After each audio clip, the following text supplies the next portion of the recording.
আম্মা জান খাদিজাতুল কুবরা রাদিয়াল্লাহু তাআলা আনহা ওই সময় খাবার নিয়ে পানি নিয়ে রাসূলুল্লাহর কাছে যাচ্ছেন। গারে হেরায় রাসূলুল্লাহ রয়েছেন, আল্লাহর ধ্যানে মশগুল, আল্লাহর নৈকট্যতা হাসিলের চেষ্টায়, অতি নৈকট্যতা হাসিলের প্রচেষ্টায়। খাবার লাগলে পৌঁছে দেবেন আম্মা জান খাদিজা, পানিও লাগলে পৌঁছে দিবেন আম্মা জান খাদিজা রাদিয়াল্লাহু তাআলা আনহা। আর রাসূলুল্লাহ গারে হেরার ভিতরে আল্লাহর ধ্যানে মশগুল থাকবেন, আল্লাহ প্রেমে মশগুল থাকবেন। রাসূলের এই ধ্যান যাতে ভগ্ন না হয়, রাসূলের এই ধ্যান যাতে ভেঙে না যায়, রাসূল যে আল্লাহ পাকের গভীর প্রেমে মত্ত, এটা যাতে নষ্ট না হয়ে যায়, তাই খাবার পানিও ফুরিয়ে যাওয়ার আগে আগেই মক্কাতুল মুকাররমা থেকে খাবার আর পানি সাপ্লাই দেওয়ার দায়িত্বটা আম্মা জান খাদিজার।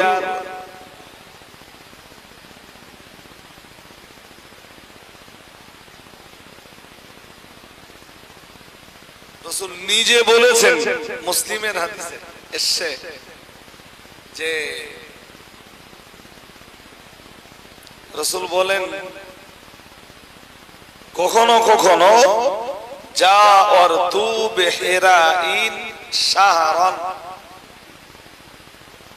মানে তখন রাসূলের বয়স বলো 40 প্লাস, আর 40-এর আগে থেকে ওই গুহায় রাসূলের ইবাদত শুরু। মুসলিমের এই হাদিসটাতে আসছে, নবীজি বলেন জাওয়ারতু বিহিরাইন শাহরান, কখনো কখনো আমি রাসূলুল্লাহ গারে হেরার প্রতিবেশী হিসাবে ওই গুহাটার ভিতরে অবস্থান করেছি 1 মাস।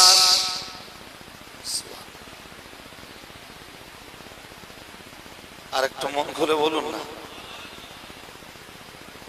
এদিকে এত চিল্লাচিল্লি হয় কি যে ভাই?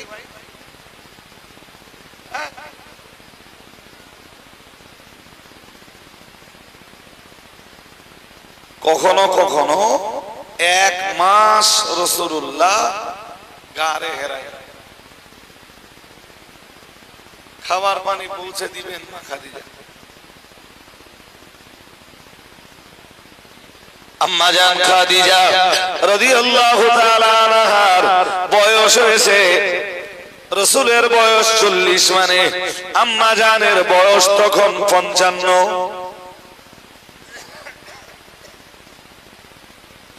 একজন 55 বছরের রমণী, তিনি একদিকে তার গৃহের দায়িত্ব সামলাচ্ছেন, তার বাচ্চাদের দায়িত্ব পালন করছেন। রাসূলুল্লাহ তো গারে হেরায় 1 মাস রাসূলের কাছে সংসারের কোনো খবরাখবর নেই। আম্মা জান খাদিজা রাদিয়াল্লাহু তাআলা আনহা সবকিছু তিনি সামলাচ্ছেন।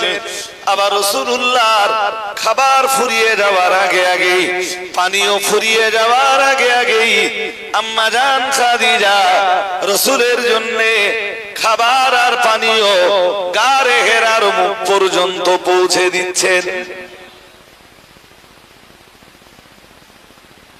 ফেরেশতা জিবরিল সেদিন যখন রাসূল পাকের কাছে এসে সালাম দিলেন, আসসালাতু আসসালামু আলাইকা ইয়া রাসূলুল্লাহ, আসসালাতু আসসালামু আলাইকা ইয়া হাবিবাল্লাহ, আল্লাহ পাকের নবী সালামের জবাব দিলেন,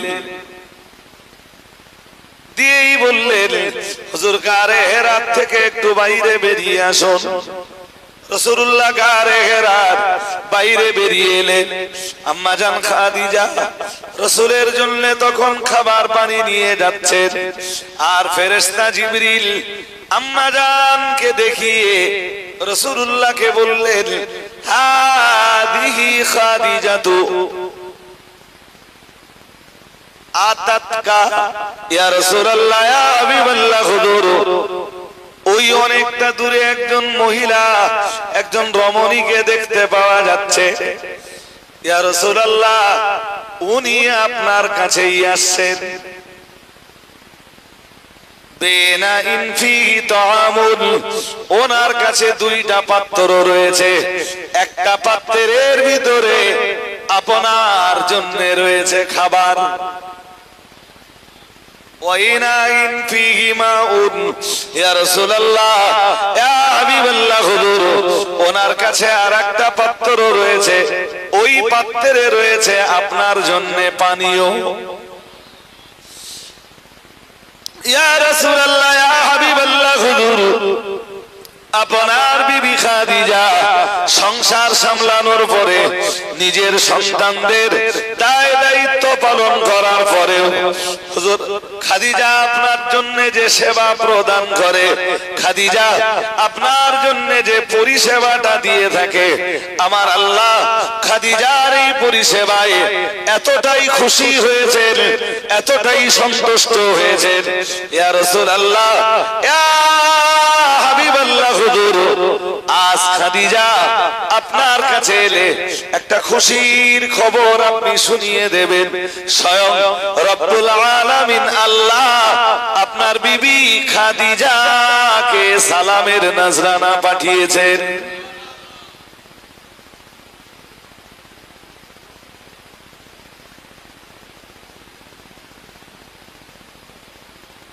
ঘুম পাচ্ছে আপনাদের নাকি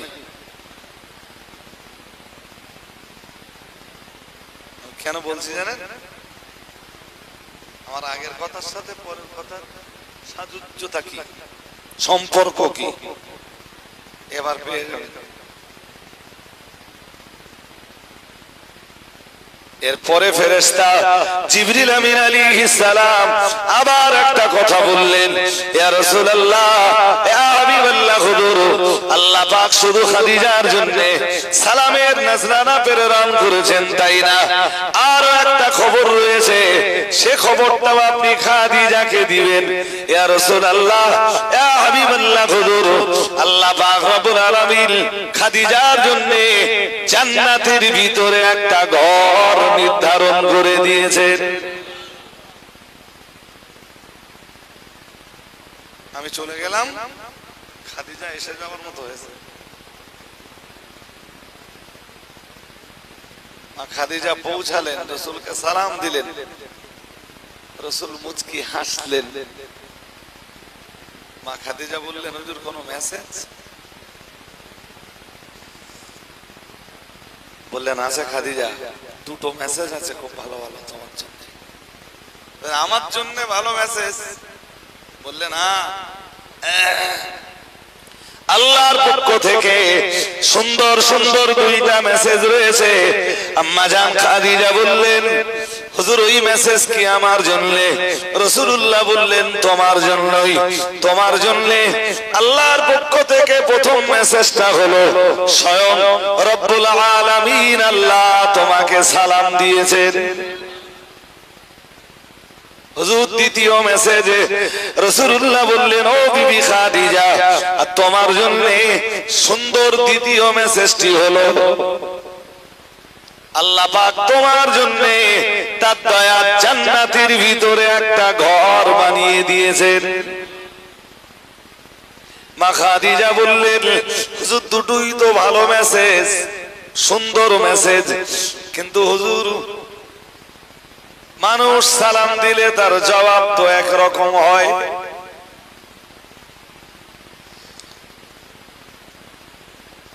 আপনারা কেউ আমায় সালাম দিলেন আমি জবাব দিলাম ওয়া আলাইকুম সালাম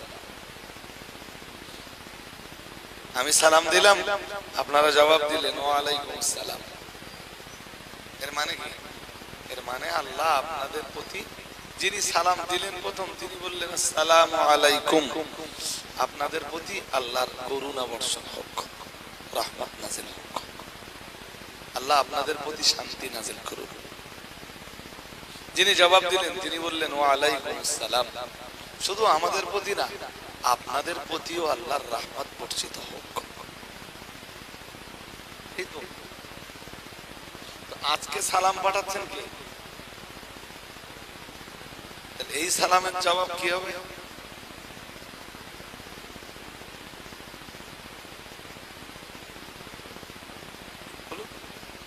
আমরা যখন বলি ওয়ালাইকুমুস সালাম বা ওয়ালাইকুন্নাস সালাম বা ওয়ালাইকাস সালাম বা ওয়ালাইকিস সালাম, এসবের মানে তো একটাই, যে আল্লাহ আপনাদের প্রতি শান্তি নাযিল করুন।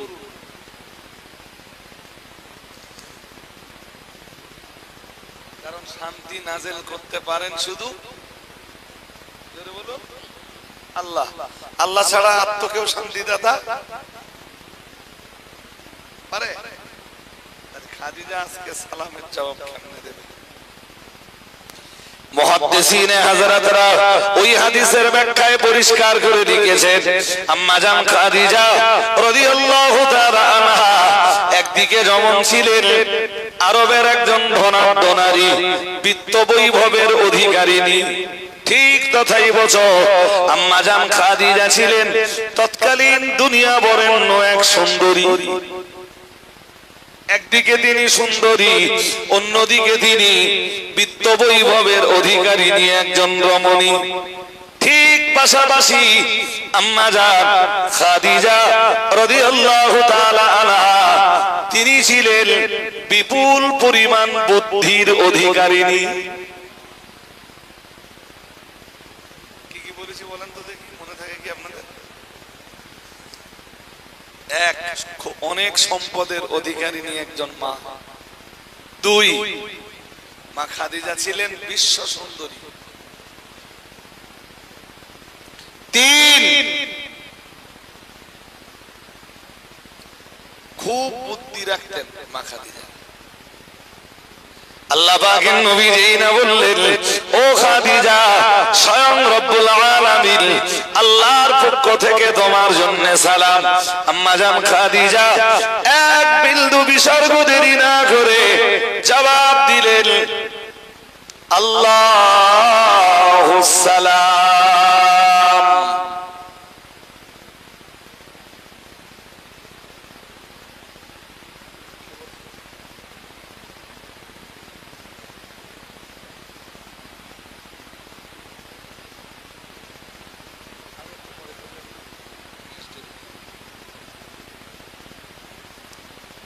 জি, মা খাদিজারও কতটা বুদ্ধি দেখেন।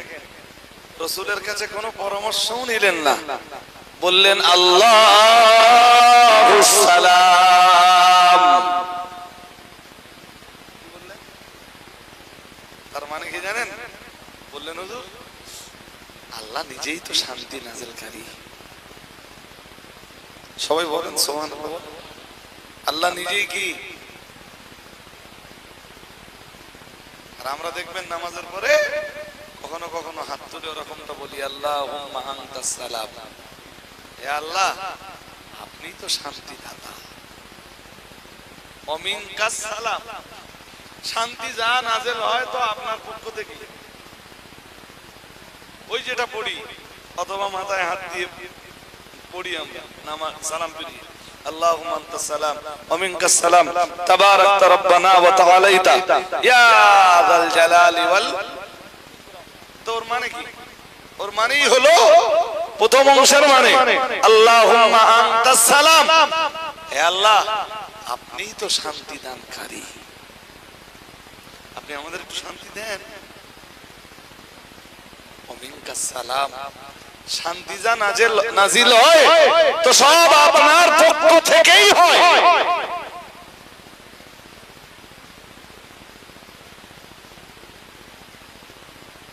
এই কারণে রাসূলের যে সাহাবী এসে সাংসারিক জীবনের কষ্টের অভিযোগ করছেন, দারিদ্রতার অভিযোগ করছেন, হুজুর আমার সংসারে খুব কষ্ট, খুব কষ্ট।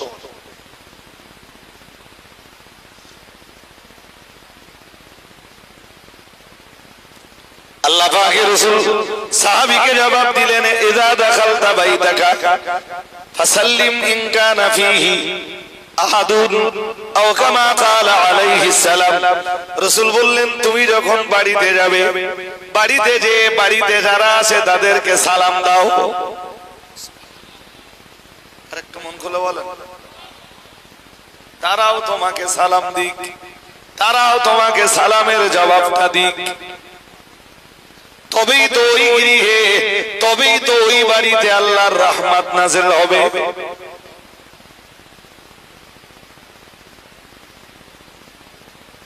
আল্লাহ পাকে নবী বললেন এরপরে তোমার আরেকটা কাজ রয়েছে সাহাবী।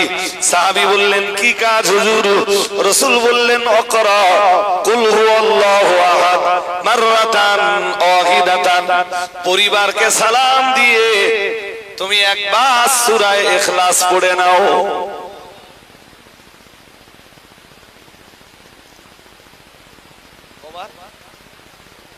একবার।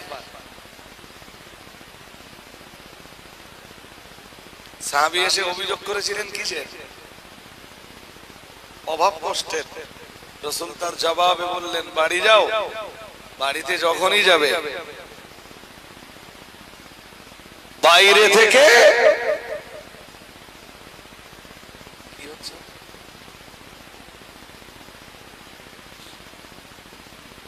আওয়াজ আছে? তো বাড়িতে যখনই যাবে সালাম দেবে আর একবার করে ঘরে উঠবার আগে সূরা ইখলাস পড়বে একবার। সাহাবী জানো বললেন হুজুরের ফলাফল। রাসূলুল্লাহ বললেন তোমার সাংসারিক জীবনের যে কষ্ট রয়েছে, যে দারিদ্রতা রয়েছে, যে অভাব অনটন রয়েছে, মহান আল্লাহ তোমার সাংসারিক জীবনের কষ্ট, তোমার সাংসারিক জীবনের দারিদ্রতা দয়া করে তোমার সংসার থেকে আল্লাহ দূর করে দিবেন।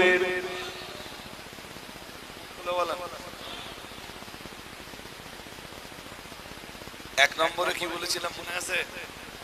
সূরা ইখলাসের আমল করলে এক নম্বরে কি হয়?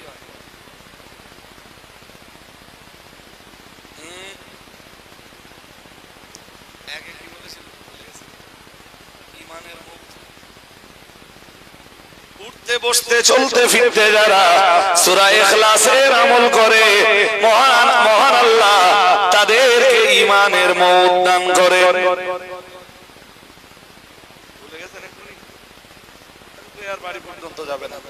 দুই নম্বরে বলেছিলাম সূরা ইখলাস হলো সুলুসুল কোরআন, যার বাংলা মানে হলো কোরআনুল কারীমের 1/3 অংশ।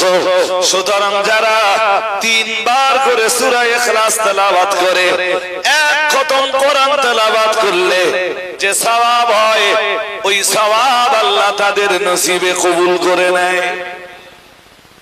3 নম্বরে বলছি সূরা ইখলাসের আমল যারা করে এবং যে সকল পুরুষ বাড়িতে এসে বাড়িতে ঢুকবার আগে দরজার মুখে দাঁড়িয়ে কিংবা ঘরের চৌকাঠে দাঁড়িয়ে কিংবা বাড়ির সিঁড়িতে দাঁড়িয়ে যারা পড়ে নেয় কুল হুয়াল্লাহু আহাদ আল্লাহুস সামাদ লাম ইয়ালিদ ওয়া লাম ইউলাদ ওয়া লাম ইয়াকুল লাহু কুফুয়ান আহাদ। মহান আল্লাহ তাদের সাংসারিক জীবনের কষ্ট, তাদের পার্থিব জীবনের কষ্ট, তাদের সাংসারিক জীবনের অভাব অনটনকে দূর করে দেয়। বেশি লম্বা ওয়াজ না শুনে এই আমল করতে পারেন, এরকম কিন্তু শোনেন যা কাজ। বিরাট লম্বা ওয়াজ নসিহত শুনলেন, শুনে বাড়ি চলে গেলেন, কিচ্ছু আমল করলেন না। হাদিস শরীফ বিবরণ দিয়েছে প্রিয় নবী আমার ওই সাহাবীকে ওই পরামর্শ দিলেন। হাদিস বিবরণ দিয়েছে ফাফালার রাজুলু, লোকটা তাই করলো। তার মানে রাসূলে পাকের কথার মর্যাদা দিয়ে প্রতিদিন যেই না বাড়িতে আসতো পরিবারকে সালাম জানাতো, সালাম জানিয়ে ঘরে ঢুকবার আগেই পড়ে ফেলতো কুল হুয়াল্লাহু আহাদ আল্লাহুস সামাদ লাম ইয়ালিদ ওয়া লাম ইউলাদ ওয়া লাম ইয়াকুল লাহু কুফুয়ান আহাদ। আল্লাহ পাক তার রিজকের এতটাই প্রশস্ততা ওই বান্দার নসিবে মঞ্জুর করলেন, আল্লাহ তাকে এতটাই মালামাল দান করলেন, আল্লাহ তাকে এতটাই সম্পদ দান করলেন যাতে তার অভাব অভিযোগ দারিদ্রতা সব দূর হয়ে গেল। এবং এত সম্পদ আল্লাহ তাকে দিলেন, তিনি তার সম্পদ তার প্রতিবেশীদেরকে দান করতে শুরু করলেন।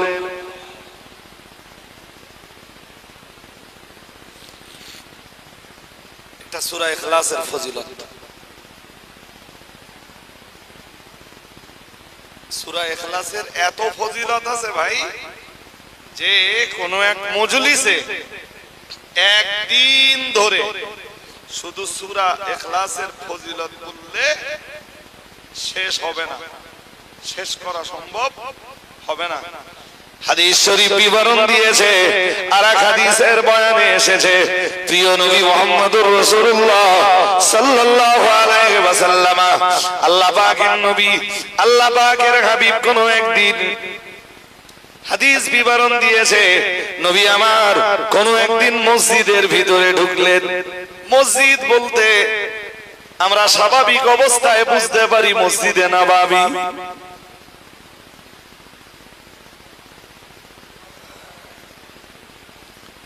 মসজিদে নববীতে ঢুকবার পরে হাদিস শরীফ বিবরণ দিয়েছে, রাসূলুল্লাহ দেখতে পেলেন একজন সাহাবী, তিনি মসজিদে নববীতে ফাসামিয়া রাজুলান ইয়াদউ, রাসূল শুনতে পেলেন একজন লোক দোয়া চাইছে।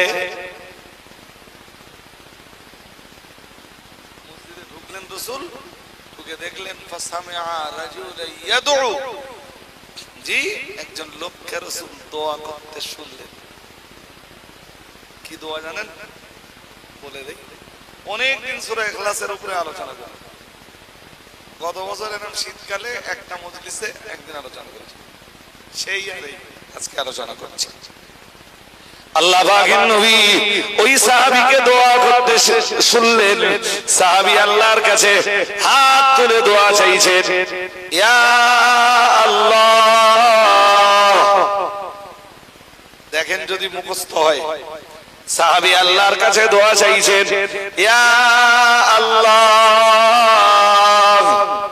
ইয়া আহাদ, ইয়া সামাদ, ইয়া মান লাম ইয়ালিদ ওয়া লাম ইউলাদ ওয়া লাম ইয়াকুল লাহু কুফুয়ান আহাদ। তার মানে জানেন দোয়া চাইছেন তো সূরা ইখলাস দিয়ে। আল্লাহ পাকের নবীর ওই সাহাবী দোয়া চাইছেন, ইয়া আল্লাহ, হে আমার আল্লাহ, ইয়া আহাদ, হে ওই মহান সত্তা যার কোনো শরীক নাই, ইয়া আল্লাহ, ইয়া আহাদ, হে আল্লাহ, হে আমার আল্লাহ, ইয়া আহাদ, হে ওই মহান সত্তা যিনি লা শারীক, যার কোনো অংশীদার নাই, যার কোনো পার্টনার নাই, ইয়া সামাদ, যার কর্তৃত্ব বিশ্বব্যাপী, সবার উপরে যার কর্তৃত্ব চলে, যিনি কারোর কর্তৃত্বের পরোয়া করেন না, যিনি কারোর মুহতাজ নন, সবাই যার মুহতাজ, ইয়া আল্লাহ, ইয়া আহাদ, ইয়া সামাদ, ইয়া মান লাম ইয়ালিদ, হে ওই মহান সত্তা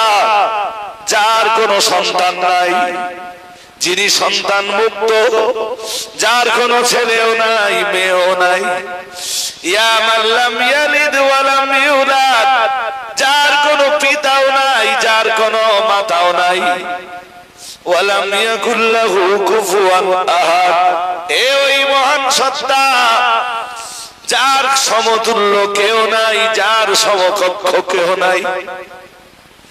নবী আমার মসজিদে নববীর ভিতরে ঢুকলেন, মসজিদে নববীর ভিতরে শুনতে পেলেন সামিয়া রাজুলান সেই দোয়াটা করছে। এক সাহাবী এই দোয়াটা আল্লাহর কাছে করছেন সূরা ইখলাস দিয়ে। দোয়াটা যেই না শেষ হয়ে গেল, প্রিয় নবী মুহাম্মদুর রাসূলুল্লাহ সাল্লাল্লাহু আলাইহি ওয়াসাল্লাম বললেন, ও সাহাবী, তোমার নসিব বড় প্রসন্ন, তোমার কপাল বড় ভালো। আল্লাহ তাআলা, আল্লাহ পাক তোমার আবেদনকে মঞ্জুর করে নিয়েছেন। তুমি যেভাবে আল্লাহরে ডাক দিলে, আল্লাহ তোমার আবেদন মঞ্জুর করে নিয়েছেন।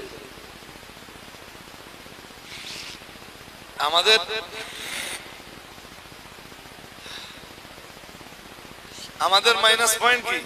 আমরা আল্লাহরে ডাকতেই জানি না। কেমনে যে আল্লাহরে ডাকতে হয়, আমরা আল্লাহরে ডাকতেই, এইটা যদি মুখস্থ করে নেওয়া সম্ভব হয় মুখস্থ করে নেবেন, আর এইটা নামাজের পরে আল্লাহর কাছে হাত তুলে বলবেন, অথবা উঠতে বসতে চলতে ফিরতে, ইয়া আল্লাহ, ইয়া আহাদ, ইয়া সামাদ, ইয়া মান লাম ইয়ালিদ ওয়া লাম ইউলাদ ওয়া লাম ইয়াকুল লাহু কুফুয়ান আহাদ। দেখবেন মনও খুব ফ্রি থাকবে, খুব ভালো থাকবে।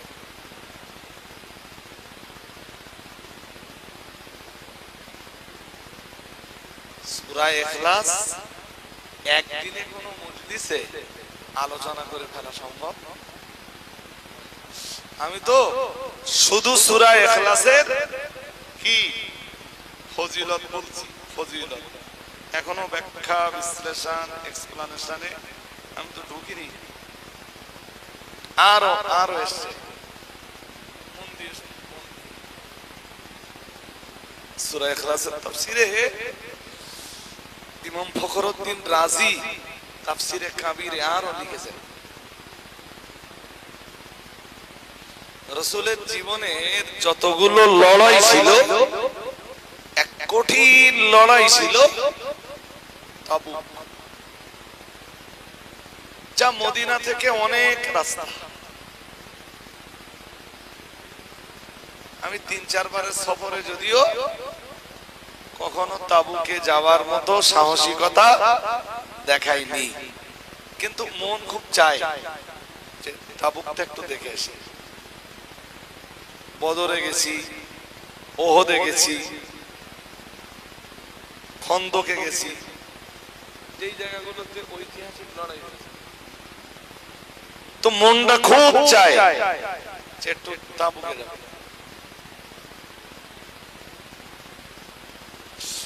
তাবুক যুদ্ধটা মুসলমানদের জন্য ছিল খুব কঠিন। কেন কঠিন? এক, শত্রু শক্তি ছিল, শত্রু শিবির ছিল খুব শক্তিশালী। দুই, মদিনায় তখন প্রচুর গরম। এই এখন যারা উমরা থেকে ফিরছে তারা বলছে এখনকার ওয়েদারটা সুইটেবল, এই সময়ের ওয়েদারটা। ভোরের দিকে বেশ ভালোই ঠান্ডা পড়ছে, আর দিনের বেলার ওয়েদার বেশ ভালো। দিনের বেলা শীতের কোনো পোশাক এই সময় রাখবে, তার মানে তাপমাত্রা কম। এখন আমরা 23-এ যখন হজ করেছি তখন প্রচন্ড তাপ, গতবারও তো তাপ ছিল, তাই না? প্রচন্ড তাপ, একদম তাপ প্রবাহ, শুধু তাপ। অল টাইম সঙ্গে ওয়াটার মাস্ট, নইলে যখন তখন বিপদ ঘটে যেত। মদিনায় তখন প্রচন্ড গরম। তিন, মদিনাতে চলছে তখন খেজুর কাটার মৌসুম, আর মদিনা ওয়ালাদের ওই তো উপার্জন। সেই সময় তো তাবুকের যুদ্ধ। তাবুকের যুদ্ধ নিয়ে কোরআনুল কারীমের 11 পারায় আল্লাহ অনেক আলোচনা, অনেক লম্বা আলোচনা। 10 আর 11 পারা মিলে, মানে 10 পারা শেষের দিক দিয়ে আল্লাহ তাবুকের আলোচনা শুরু করেছেন, তাবুকের আলোচনা শেষ হয়েছে 11 পারায় যে সূরা তাওবা। সব আপন জায়গায় রেখে আমি যে আলোচনাটা আজকে সূরা ইখলাসের সঙ্গে সঙ্গতিপূর্ণ শুধু সেইটা করেছি, সেইটুকুই বলছি। রাসূল তাবুকের যুদ্ধে গেছেন, যে রাসূল তো যুদ্ধের ময়দানে তাবুক আসতেন, তাবুকে যেও তাবুকে গেছেন। যুদ্ধে জয় মুসলমানদেরই হয়েছে, সুবহানাল্লাহ বলুন। আর যুদ্ধে জয় শক্তিতে হয় না, জয় অস্ত্রে শস্ত্রে হয় না, জয় সৈন্য সংখ্যার আধিক্যতায় আসে না, জয় আসে আল্লাহর সাহায্যে।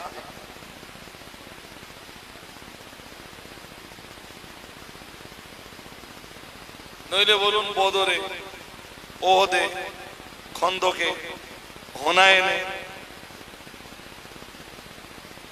জানেন হুনাইনের যুদ্ধে, সব যুদ্ধে মুসলমানরা সংখ্যায় কম, হুনাইনে মুসলমানরা 12,000, ওরা 4,000। মুসলমান কত? ওরা কত? বদরে মুসলমানরা 313, ওরা 1,000। ওহদে মুসলমানরা 700, ওরা 3,000। খন্দকেও তাই, সব যুদ্ধগুলোতে হয় 1:3 নইলে 1:4, মানে ওরা 4 জন হলে মুসলমানরা, সব যুদ্ধে জয় মুসলমানদের হয়েছে। হুনাইনের যুদ্ধে সাহাবারা একদম তরতাজা। কেন? আজকে আমরা সৈন্য সংখ্যায় অনেক, মুসলমানদের আল্লাহর প্রতি আস্থাটাই অনেকটা কমে গেল।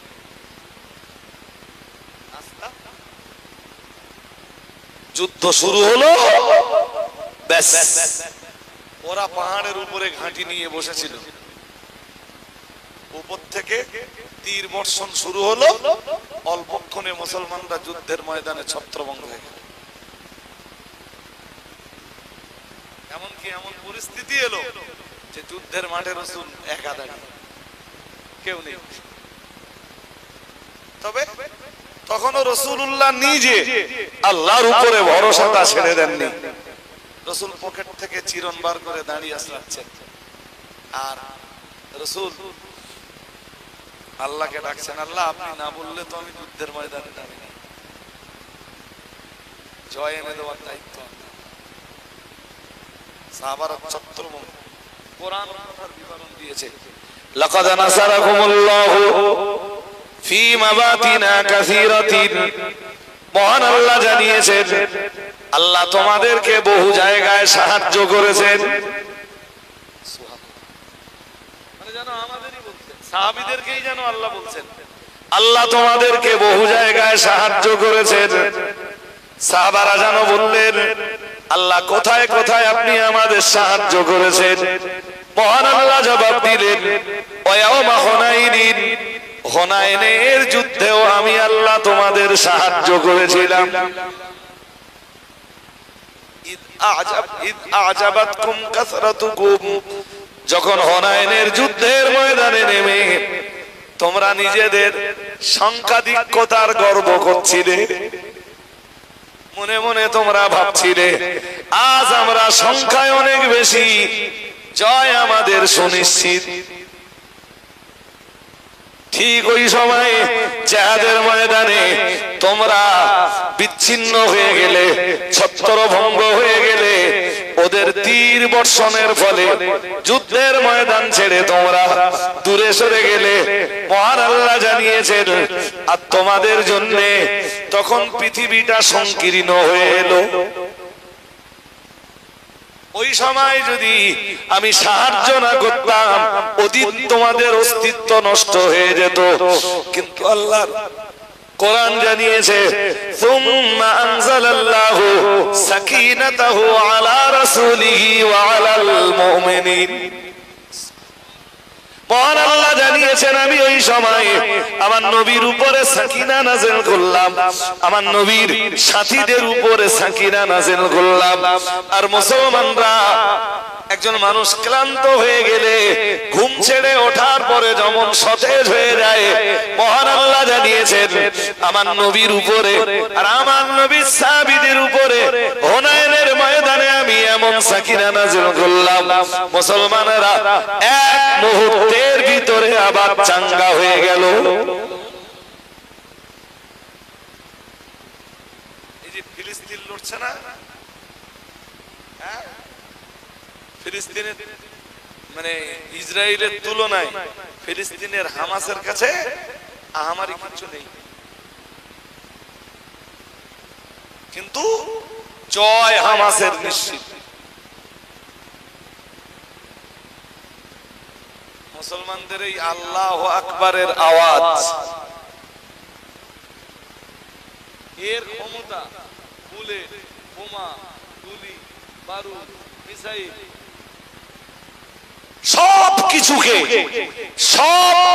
সবকিছুর তুলনায় মুসলমানদের আল্লাহু আকবারের আওয়াজের ক্ষমতা, আওয়াজের পাওয়ার অনেক বেশি। যেদিন গজওয়াতুল হিন্দ অনুষ্ঠিত হবে সেদিনও মুসলমানদের জয় হবে আল্লাহু আকবারের আওয়াজ।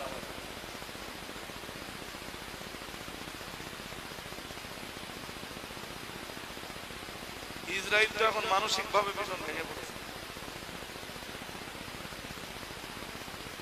এবং এই যে সিরিয়া স্বাধীন হলো না,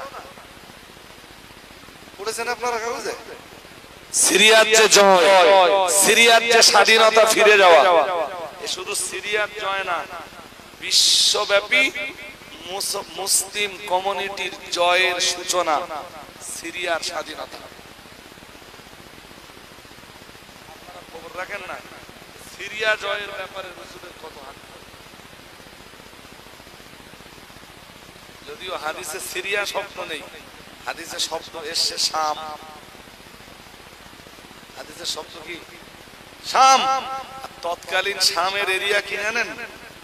শামের এরিয়া ছিল জর্ডান, বর্তমানের সিরিয়া, ফিলিস্তিন, ইসরায়েল, সব মিলে ছিল শাম।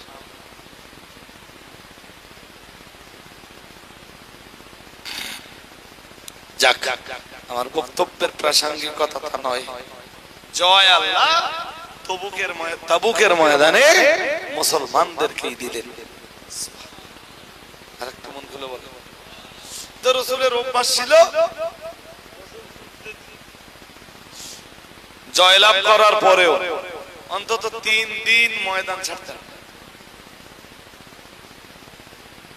পৃথিবীর কেউ যেন কাপুরুষ না বলে, ওরা যদি আবার ফিরে টিরে আসে তা আবার হবে। এই জিতে গেছি এবার চলে যায়, এরকম প্রস্তুত করতেন না। 3 দিন সেখানে ওয়েট করতেন।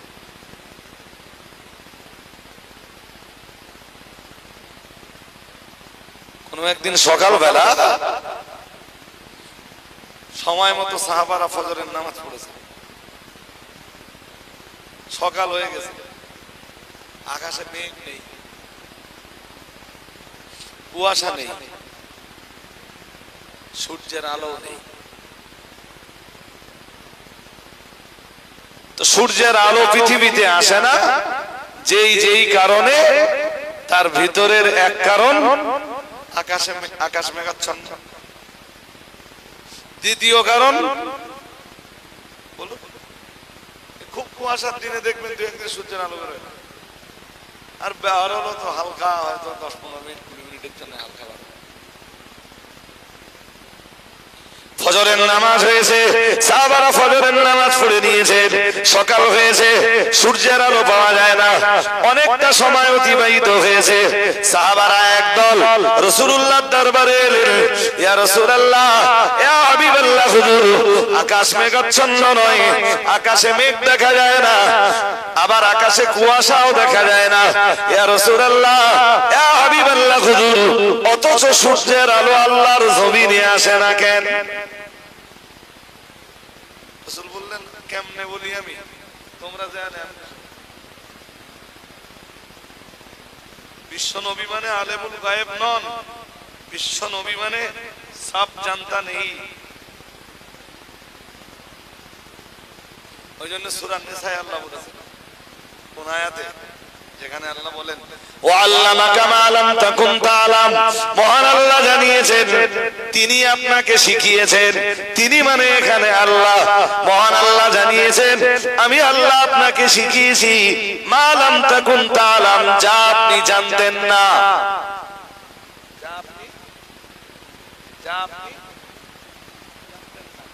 তা কি শিখিয়েছেন আল্লাহ? তাফসীরকারকরা লিখেছেন ইলমুল আউয়ালিন ওয়াল আখিরিন, পূর্ববর্তী আর পরবর্তীদের সকল প্রকারের জ্ঞান আল্লাহ তার রাসূলকে দান করেছেন। রাসূলের সিনায় আল্লাহ সব রকমের ইলম ঢেলে দিয়েছেন। ওই কথাটা আল্লাহ বলে দিলেন, বললেন ওয়া আল্লামাকা মা লাম তাকুন তাআলাম, আমি আপনাকে শিখিয়েছি তা যা আপনি জানতেন। তাহলে বুঝতে হবে যে রাসূলের সিনায় আল্লাহ ইলম দিয়ে ভরপুর করে দিলেও রাসূলের জীবনের একটা সময় ছিল যে সময় রাসূল জানতেন। এটাই খালেক আর মাখলুকের পার্থক্য, এটাই আল্লাহ এবং নবীর পার্থক্য। আল্লাহর ক্ষেত্রে কোনো টাইম নেই যে টাইমে আল্লাহ এটা জানতেন আর এটা জানতেন। আমার কথা বুঝতে পেরেছেন কি?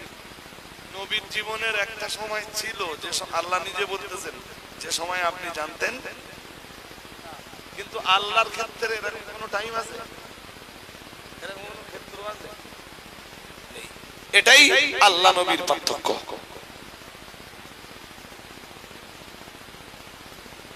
বশিরাত বিশ্বাস কেবলা লিখেছেন, কেউ যদি বিশ্বাস করে যে নবী আলেমুল গায়ব, গায়েবের খবর রাখতেন, তার ঈমান চলে যাবে। ঈমান? আরে তাই তো রাসূল পাক সাল্লাল্লাহু আলাইহি ওয়াসাল্লাম সাহাবীদের বললেন, তোমরা যেখানে আমিও তো সেখানে। আমি কেমনে বলি সূর্যের আলো কেন আসে? হ্যাঁ, আল্লাহ আমায় জানালেন। রাসূলকে খায়বারের যুদ্ধের সময় এক ইহুদি নারী একটা আস্ত ছাগল পাঠিয়ে দিলেন, গোশতে বিষ মিশিয়ে আস্ত ছাগল জবাই করে ওইটা চামড়া টামড়া ছাড়িয়ে আস্ত ছাগল নারী বুড়ি যা আছে, যা বিলুপ্তে বার করে নেওয়া দরকার সেগুলো বার করে ওতে বিষ মিশিয়ে রাসূলকে দিলেন। ওই ছাগল রান্না হলো, রাসূলুল্লাহ খেলেন। বিষ মিশ্রিত খাবার খাওয়ার ফলে রাসূলের ভিতরে সে বিষ ক্রিয়াও করলো, এবং ইন্তেকালের সময় রাসূল বলেছিলেন যে খায়বারে জনৈকা ইহুদিনী আমায় বিষ পান করিয়েছিল, আমার শরীরে সেই বিষের ক্রিয়া চলছে। রাসূল যদি আলেমুল গায়েব হতেন, ওই ছাগলের গোশত খেতেন। আম্মা জান আয়েশার উপরে যখন ব্যভিচারের তহমত দেওয়া হলো, আম্মা আয়েশা তখন অসুস্থ, জ্বর গায়ে, হযরত আবু বকরের বাড়িতে রাসূলুল্লাহ আয়েশাকে দেখতেও যেতেন। মা আয়েশা বর্ণনা করেছেন, এমনটা আমার জীবনে ঘটিত। আমি বাবার বাড়িতে থাকলেও রাসূল একবার হলো আমাকে দেখতে এসে আয়েশা কেমন আছে দেখে আসি। ওই পিরিয়ডে রাসূল হযরত আয়েশাকে দেখতো। মা আয়েশা তাতে আরো বেশি ভেঙে পড়েছিলেন যে সবাই বিশ্বাস করতে পারে আমার উপরে আরোপিত এই অপবাদ সবাই বিশ্বাস করতে পারে, আমার রাসূলও বিশ্বাস করে নিলেন।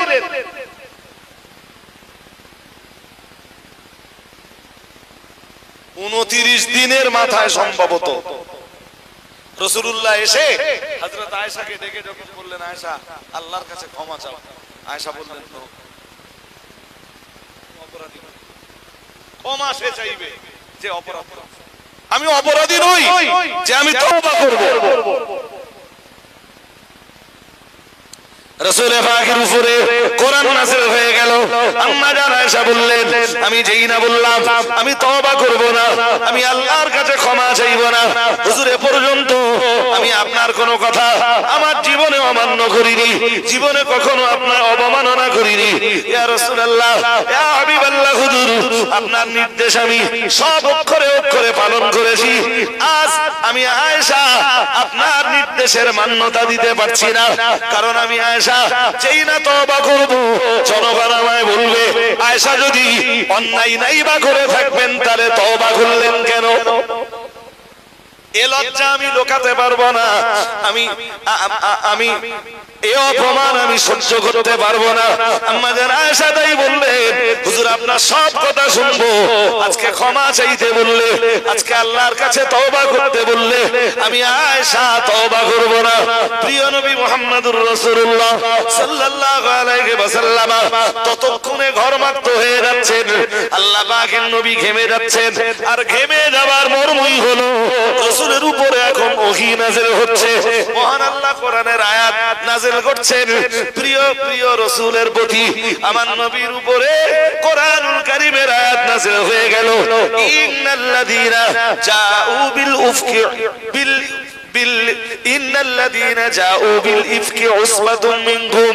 মহান আল্লাহ আয়াত নাযিল করে দিয়ে বললেন, ও নবী আমি আল্লাহ পাক রব্বুল আলামিন বলছি, আমি আল্লাহ পাক বলছি, এতদিন ধরে আপনার বিবি আয়েশার উপরে যা চলছে সবটাই হলো অপবাদ, আর এই অপবাদ আপনার বিবির উপরে চাপিয়েছে আপনার দলের লোকেরাই।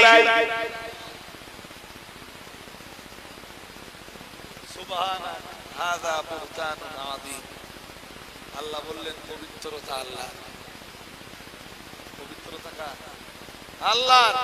আর হাদা বুহতানুন আযীম, এটা আপনার বিবি আয়েশার উপরে এক বিরাট বড় অপবাদ।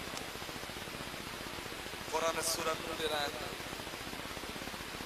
29 দিন পর্যন্ত হযরত আয়েশা যে পবিত্র, 29 দিন পর্যন্ত রাসূলের কাছে কোনো মেসেজ ছিল না। রাসূল যদি সব জানতা হবেন, আলেমুল গায়েব হবেন, জি তাহলে তো হযরত আয়েশাকে তওবা করতে বলুন। সাহাবীরা এসে বললেন, হুজুর আকাশে মেঘ নেই, কুয়াশা নেই, সূর্যের আলো আসে না। নবী বললেন, যাও যদি কোনো মেসেজ পাই। সাহাবারা সরে গেলেন, একটু বাদেই ফেরেশতা জিবরিল আমিন এলেন। আসসালাতু ওয়াসসালামু আলাইকা ইয়া রাসূলুল্লাহ, আসসালাতু ওয়াসসালামু আলাইকা ইয়া হাবিবাল্লাহ, ইয়া রাসূলুল্লাহ, ইয়া হাবিবাল্লাহ। হুজুর মদিনায় আপনার একজন সাহাবীর ইন্তেকাল হয়েছে, ওই সাহাবীর নাম আল্লাহ পাকের নবী, আল্লাহ পাকের হাবিবের দরবারে ফেরেশতা জিবরিল এলেন, এসে বললেন, ইয়া রাসূলুল্লাহ, ইয়া হাবিবাল্লাহ, হুজুর মদিনায় আপনার একজন সাহাবীর ইন্তেকাল হয়েছে, ইয়া রাসূলুল্লাহ, ইয়া হাবিবাল্লাহ। হুজুর ওই সাহাবীর জানাজা নামাজ, ওই সাহাবীর নাম মুআবিয়া ইবনে মুআবিয়া, বাবার নামও মুআবিয়া, ছেলের নামও মুআবিয়া, মুআবিয়া ইবনে মুআবিয়া। মদিনায় তার ইন্তেকাল হয়েছে। হুজুর আপনি তার জানাজা পড়তে চান? পড়বেন? আমি কেমনে পড়ি? আমি মদিনায় আছি, আমি তবুকে আছি, লাশ তো মদিনায়। ফেরেশতা জিবরিল আমিন বললেন, ইয়া রাসূলুল্লাহ শুধু পড়বেন কিনা বলুন। ব্যবস্থাপনায় ফেরেশতা জিবরিল। সুবহানাল্লাহ। আরেকটু মন খুলে বলেন, কিভাবে পড়বেন সেটা আমি ব্যবস্থা করতে দেব। রাসূলুল্লাহ রাজি হয়ে গেলেন। ফেরেশতা জিবরাইল রাসূলের সামনে দাঁড়িয়ে দুইটা ডানা দিয়ে শুধু জমিনে একটা ঝাপটা দিলেন, জমিন সংকুচিত হয়ে গেল। অথবা মদিনা মুনাওয়ারা থেকে তাবুক পর্যন্ত যত পর্দা ছিল আমার আল্লাহ तमाम পর্দা উঠিয়ে দিলেন, লাশ রাসূলের সামনে চলে এলো। অথবা সরাসরি রাসূলুল্লাহ হযরত মুআবিয়া ইবনে মুআবিয়া রাদিয়াল্লাহু তাআলা আনহুর জানাজা নামাজ আদায় করে নিলেন। এরপরে ফেরেশতা জিবরিল আমিন আলাইহিস সালাম বললেন, ইয়া রাসূলুল্লাহ, ইয়া হাবিবাল্লাহ, হুজুর আমি এবার বিদায় নিচ্ছি।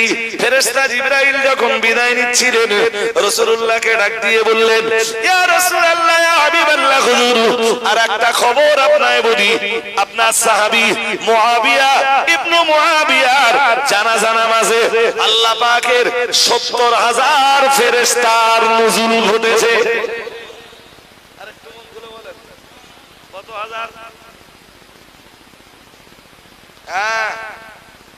৭০,০০০ ফেরেশতার নুজুল ঘটেছে।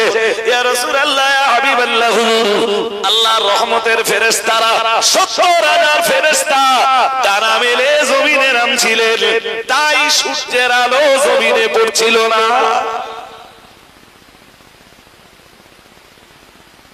জিবরিল চলে যাচ্ছেন,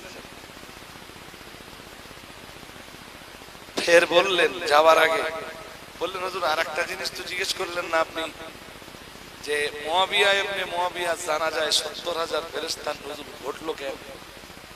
আল্লাহ পাকের নবী বললেন, ওটাও তো আমার জানার প্রয়োজন।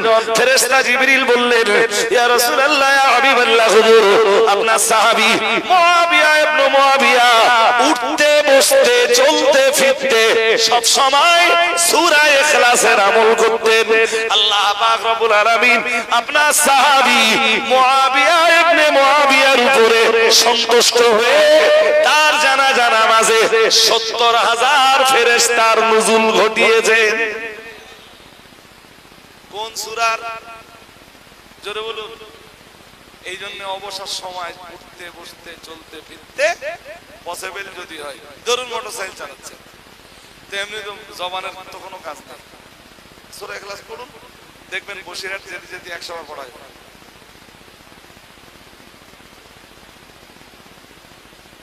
হ্যাঁ, আমি আজ শুধু সূরা ইখলাসের ফজিলতটা বলবো। সূরা ইখলাসের নামগুলোর ব্যাখ্যা দিতে এমনি 1.5 ঘন্টা যাবে, শুধু নামগুলোর ব্যাখ্যা একটা বলতেছি। আজকে আমি সেই পর্যন্ত যাইনি, এই পর্যন্ত থাকবে আজ। ফের ইনশাআল্লাহ আগামী দিনে উঠে দাঁড়ান, সালাম পড়ি। ইয়া নবী সালাম।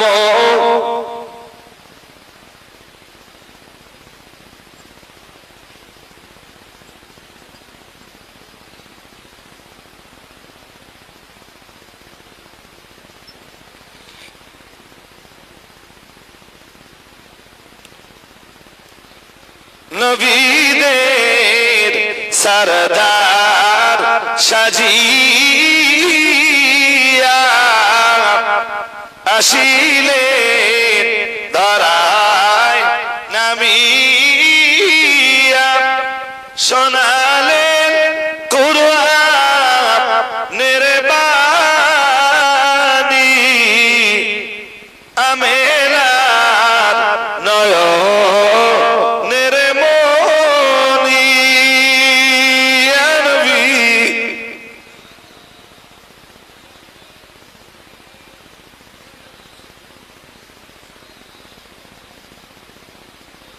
ইয়া হাবিবি সালাম।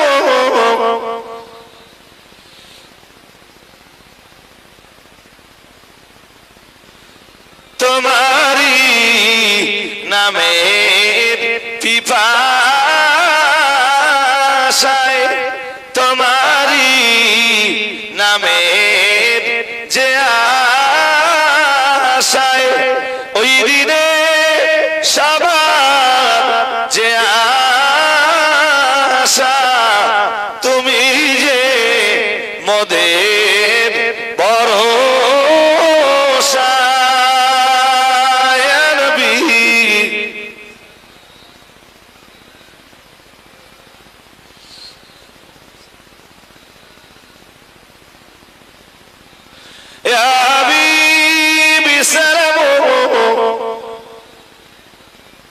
সালামা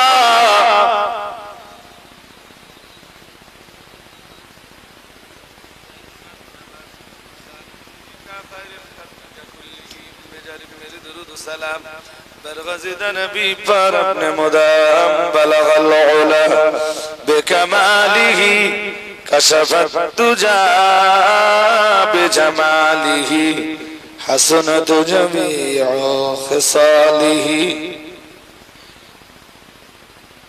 اللهم صل على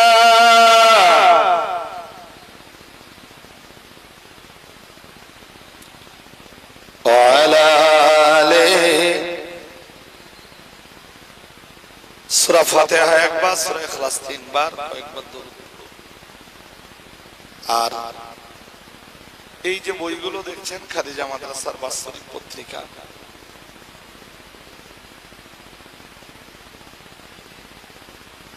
50 টাকা করে বিক্রি করি প্রত্যেক মজলিসে।